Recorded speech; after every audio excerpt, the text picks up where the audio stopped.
دي شبه صوت الشيبسي كده. لا لا.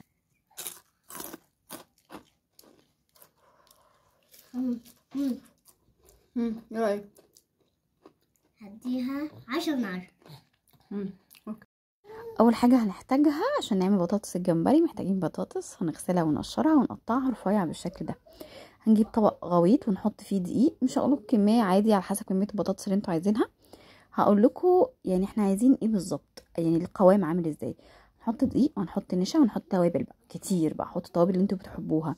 انا حطيت ملح، فلفل اسود، توم باودر، بصل باودر، بقى مدخنه، وحطيت اسمه ايه، كركم او كاري، مش فاكره، تقريبا كاري عشان يدي طعم احلى.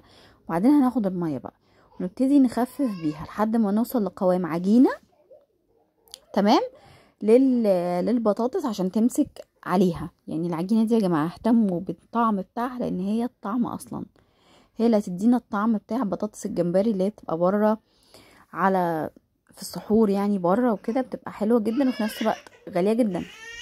اسفه على الصوت. ابتدي اخفف القوام زي ما انا عاوزه، بس هقول لكم بقى بعدين انهي قوام هو اللي احسن. القوام ده كان قوام خفيف تمام، احنا عايزينه سميك عن كده شويه.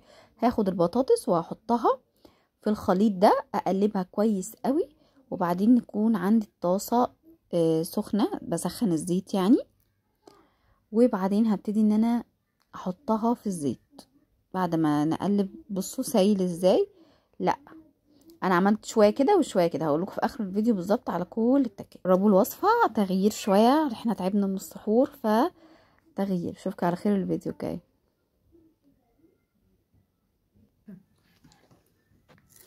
بصوا هقول لكم الفرق بالظبط.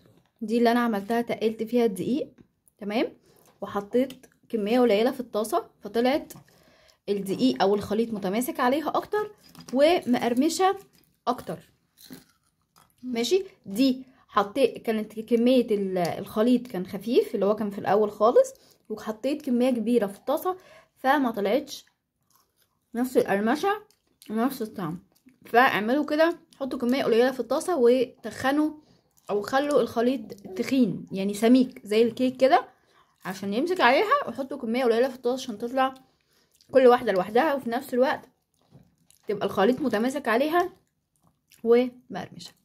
وبس دي كانت بطاطس الجمبري، يا رب تعجبكم، جربوها على السحور خطيره. اشوفكم على خير الفيديو الجاي، كل سنه وانتم طيبين، باي باي.